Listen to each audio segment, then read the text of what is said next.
Hi there. Do you remember learning to ride a bike or learning to swim? I bet you didn't just think about doing it and get on with it. There were probably a few false starts along the way.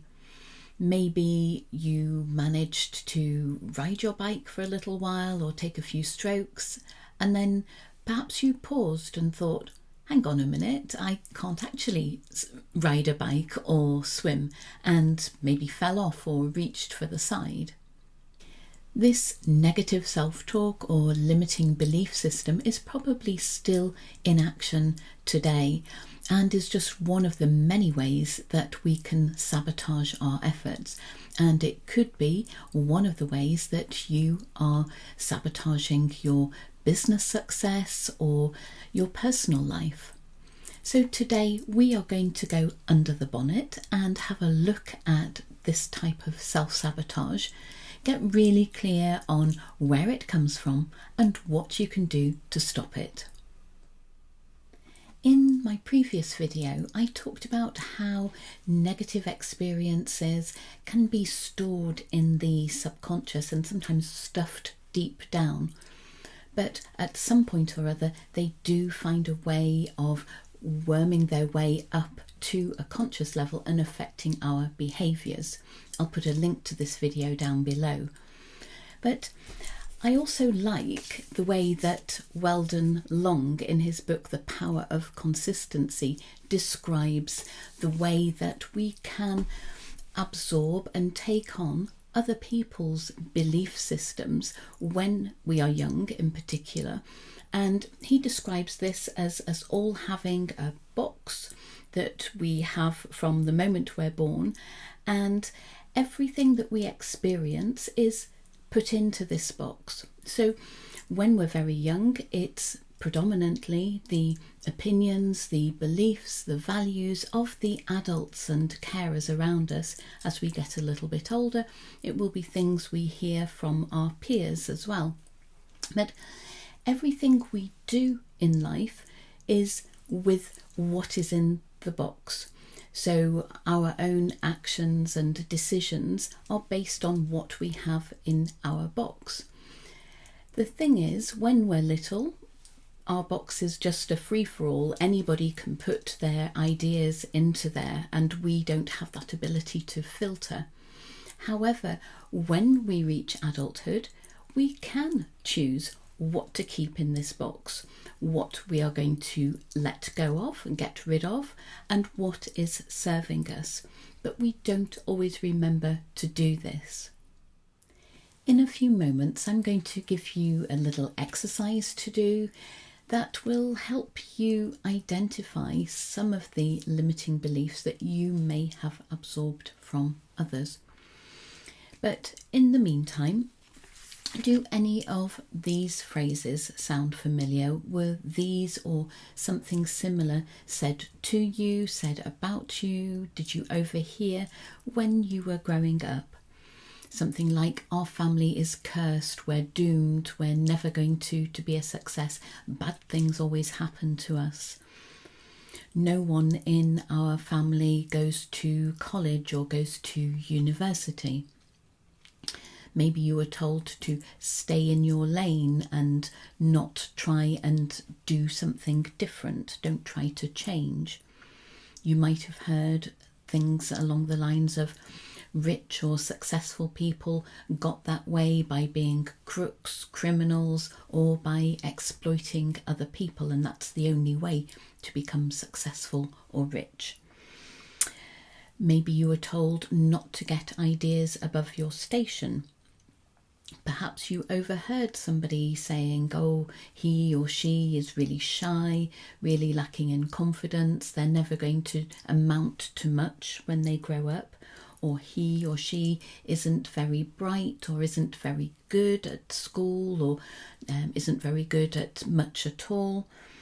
Maybe you were told you never stick at anything and you're never going to be a success. Or some of my clients have been told outright by teachers when they were young, you're never going to amount to anything.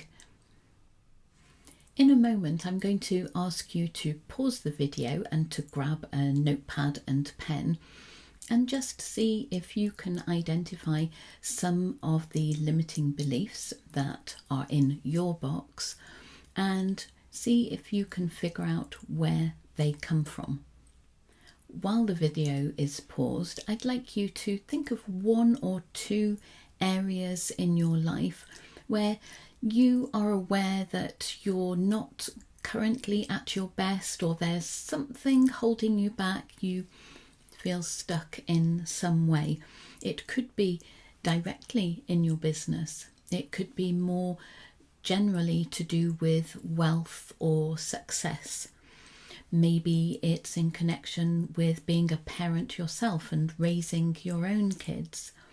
Perhaps it's got something to do with your behaviour in romantic relationships or your success in romantic relationships. Maybe generally to do with your confidence, your self-confidence, or perhaps how you feel about your appearance. So just choose one or two of those areas, write the area down on a piece of paper and just give yourself a couple of minutes to note down any phrases that come to your mind when you think of those areas. And you may know immediately who said them when you were younger, or maybe you just feel that those beliefs are your own, but they will have come from somebody else in the past, and maybe it's not going to jump out at you immediately, but just make a note of all the phrases, all the beliefs that come to mind when you think of those one or two areas. Next, we're going to be looking at what you can do to start to let go of these beliefs or reverse the effect of these beliefs. But I just want to let you know that if you listen to the end, I am going to tell you how you can get hold of a checklist with 20 self-sabotage traits that you may not even know you have, and 20 tips on how you can stop each of those traits. So listen to the end and I'll tell you how you can get hold of that.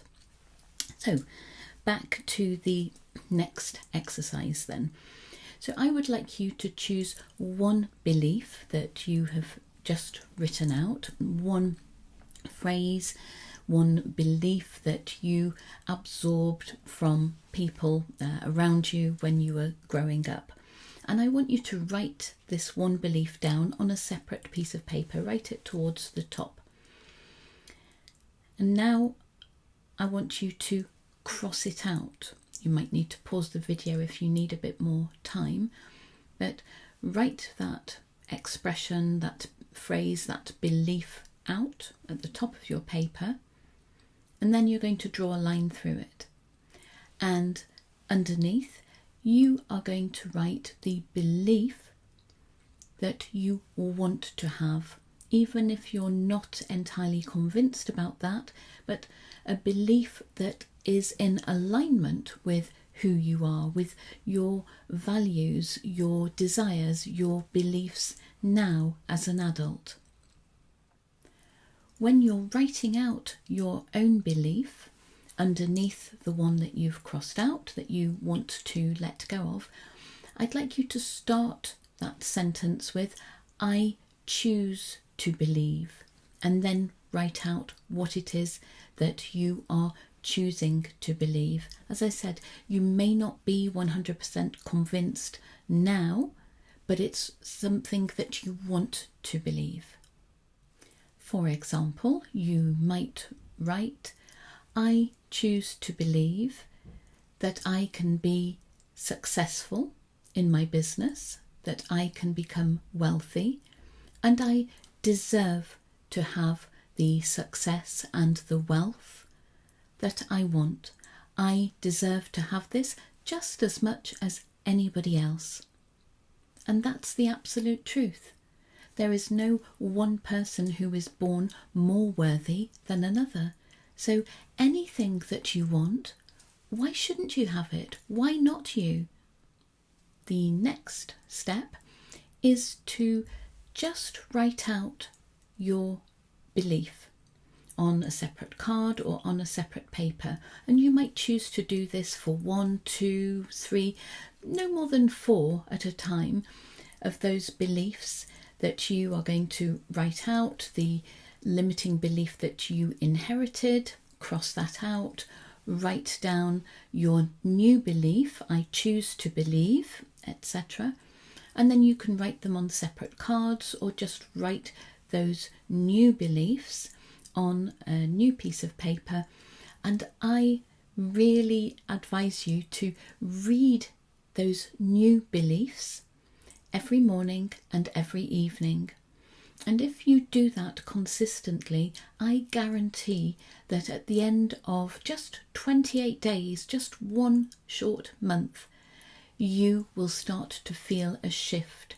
You will feel that you are leaving behind those old beliefs that weren't even yours in the first place and are replacing them with new ones that are in alignment, are in harmony with who you are and what you want to achieve.